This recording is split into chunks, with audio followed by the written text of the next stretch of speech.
أعوذ بالله من الشيطان الرجيم. بسم الله الرحمن الرحيم. إنما جزاء الذين يحاربون الله ورسوله ويسعون في الأرض فسادا أن يقتلوا أو يصلبوا أو تقطع أيديهم وأرجلهم من خلاف أو ينفوا من الأرض ذلك لهم خزي في الدنيا ولهم في الآخرة عذاب عظيم. ترجمہ کنزُ ایمان. اللہ کے نام سے شروع جو نہایت مہربان رحم والا. وہ کہ اللہ اور اس کے رسول سے لڑتے اور ملک میں فساد کرتے پھرتے ہیں، ان کا بدلہ یہی ہے کہ گن گن کر قتل کیے جائیں یا سولی دیے جائیں یا ان کے ایک طرف کے ہاتھ اور دوسری طرف کے پاؤں کاٹے جائیں یا زمین سے دور کر دیے جائیں.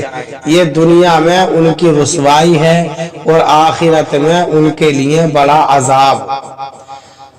ترجمہ کنزُ العرفان. بے شک جو لوگ اللہ اور اس کے رسول سے لڑتے ہیں اور زمین میں فساد برپا کرنے کی کوشش کرتے ہیں، ان کی سزا یہی ہے کہ انہیں خوب قتل کیا جائے یا انہیں سولی دے دی جائے یا ان کے ایک طرف کے ہاتھ اور دوسری طرف کے پاؤں کاٹ دیے جائیں یا ملک کی سرزمین سے جلا وطن کر کے دور کر دیے جائیں. یہ ان کے لیے دنیا میں رسوائی ہے اور آخرت میں ان کے لیے بڑا عذاب ہے. الذین یحاربون اللہ ورسولہ. جو لوگ اللہ اور اس کے رسول سے لڑتے ہیں. اس سے پچھلی آیات میں قتل کی ایک نوعیت یعنی ناجائز قتلوں کا ذکر کیا گیا. اب دوسری نوعیت یعنی جائز قتلوں کا ذکر کیا جا رہا ہے. شان نزول. عرینہ قبیلے کے کچھ لوگ مدینہ منورہ میں حضور اقدس صلی اللہ علیہ وسلم کی بارگاہ میں حاضر ہوئے. انہیں وہاں کی آب و ہوا موافق نہ آئی. سرکار دو عالم صلی اللہ علیہ وسلم نے ان سے فرمایا صدقہ کی اونٹنیوں کی چراگاہ میں جاؤ اور ان کا دودھ اور پیشاب پیو. انہوں نے اسی طرح کیا تو تندرست ہو گئے. پھر وہ مرتد ہو گئے. چرواہوں پر حملہ کر کے انہیں قتل کر دیا اور اونٹ لے کر بھاگ گئے. تاجدار رسالت صلی اللہ علیہ وسلم کو اس واقعے کی خبر پہنچی تو آپ صلی اللہ علیہ وسلم نے ان کے پیچھے لوگوں کو بھیجا جو انہیں گرفتار کر کے لے آئے. آپ صلی اللہ علیہ وسلم نے ان کے ہاتھ پاؤں کٹوا دیے، ان کی آنکھوں میں گرم سلائیاں پھروائی، پھر انہیں تپتے ہوئے میدان میں چھوڑ دیا یہاں تک کہ وہ مر گئے.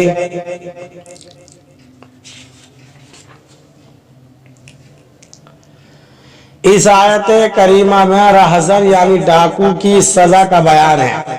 راہزن جس کے لیے شریعت کی جانب سے سزا مقرر ہے اس میں چند شرطیں ہیں. ایک، ان میں اتنی طاقت ہو کہ راہگیر ان کا مقابلہ نہ کر سکے. اب چاہے ہتھیار کے ساتھ ڈاکہ ڈالا یا لاٹھی لے کر یا پتھر وغیرہ سے. دو، بیرون شہر راہزنی کی ہو یا شہر میں رات کے وقت ہتھیار سے ڈاکہ ڈالا ہو. تین، دارالاسلام میں ہو. چار، چوری کی سب شرائط پائی جائیں. پانچ، توبہ کرنے اور مال واپس کرنے سے پہلے بادشاہ اسلام نے ان کو گرفتار کر لیا ہو.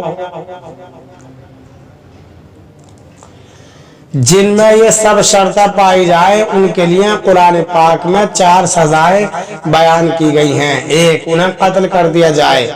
دو، سولی چڑھا دیا جائے. تین، دایاں ہاتھ اور بایاں پاؤں کاٹ دیا جائے. 4، جلا وطن کر دیا جائے. ہمارے ہاں اس سے مراد قید کر لینا ہے.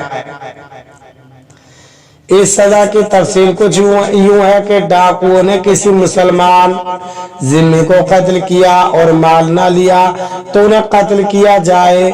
अगर कत्ल भी किया और माल भी लूटा तो बादशाह इस्लाम को इख्तियार है कि हाथ पांव काट कर कत्ल कर डाले या सूली दे दे, या हाथ पांव काट कर कत्ल करे फिर उसकी लाश को सूली पर चढ़ा दे, या सिर्फ कत्ल कर दे, या कत्ल करके सूली पर चढ़ा दे, या फकत सूली दे दे। अगर कत्ल नहीं किया सिर्फ माल लूटा तो उनका दाया हाथ और बाया पांव काट दिया जाए। अगर न माल लूटा न कत्ल किया सिर्फ डराया धमकाया तो इस सूरत में उन्हें कैद कर लिया जाए यहाँ तक कि सही तौबा कर ले। इस्लाम ने हर जुर्म की सजा उसकी नौइयत के एतबार से मुख्तलिफ रखी है। छोटे जुर्म की सजा हल्की और बड़े की उसकी हैसियत के मुताबिक सख्त सजा नाफिज की है ताकि जमीन में अमन कायम हो और लोग बेखौफ होकर सुकून और चैन की जिंदगी बसर कर सके। इसके अलावा और भी बेशुमार हिकमत है। एक इससे डाका जनी की सजा ही को ले लीजिए कि जब तक इस पर अमल रहा तो तिजारती काफिले अपनी कीमती साजो सामान के साथ बेखौफ व खतर सफर करते थे, जिसकी वजह से तिजारत को बेहद फरोग मिला और लोग मुआशी एतबार से बहुत मजबूत हो गए। और जब से इस सजा पर अमल नहीं हो रहा तब से तिजारती सरगर्मियां सबके सामने हैं। जिस मुल्क में तिजारती साज सामान की नकल व हमल की हिफाजत का खातिर ख्वाह इंतजाम नहीं, वहाँ की बरामद और दरआमद इंतहाई कम है, जिसकी वजह से उनकी माशियत पर बहुत बुरा असर पड़ता है। अब तो हालात इतने नाजुक हो चुके हैं कि बैंक से कोई पैसे लेकर निकला तो रास्ते में लुट जाता है, कोई पैदल जा रहा है तो उसकी नकदी और मोबाइल छिन जाता है, कोई बस का मुसाफिर है तो वहाँ भी महफूज नहीं, कोई अपनी सवारी पर है तो वो खुद को ज्यादा खतरे में महसूस करता है। सरकारी और गैर सरकारी अमलाक डाकुओं की दस्तबुर्द से महफूज नहीं।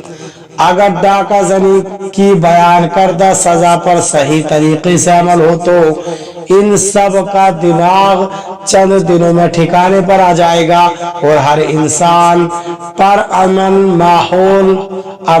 पुरअमन माहौल में जिंदगी बसर करना शुरू कर देगा। अल्लाह ताला हमें कुरान पाक पर सही माना में अमल करना इल्लल्लज़ीना ताबू मिन क़ब्लि अन तक़दिरू अलैहिम फ़अलमू अन्नल्लाहा गफ़ूरुर रहीम। तर्जमा कंजुल ईमान, मगर वो जिन्होंने तौबा कर ली इससे पहले कि तुम उन पर काबू पाओ तो जान लो कि अल्लाह बख्शने वाला मेहरबान है। तर्जमा कंजुल इरफान, मगर वो के जिन्होंने तौबा कर ली इससे पहले कि तुम उन पर काबू पाओ तो जान लो कि अल्लाह बख्शने वाला मेहरबान है। इल्लल्लज़ीना ताबू, मगर वो जिन्होंने तौबा कर ली। गिरफ्तारी से पहले अगर डाकू तौबा और उसके तकाजे पूरे कर ले तो डाका जनी की सजा और आखिरत की रुसवाई से बच जाएगा, लेकिन लूटे हुए माल की वापसी और किसास का ताल्लुक चूंकि बंदों के हुकूक से है इसलिए उनका तकाजा बाकी रहेगा। अब उसके औलिया चाहे तो मुआफ कर दें, चाहे तो उसका तकाजा कर लें। अल्लाह ताला हमें कुरान पाक पर सही माना में अमल करने की तौफीक अता फरमाए। आमीन।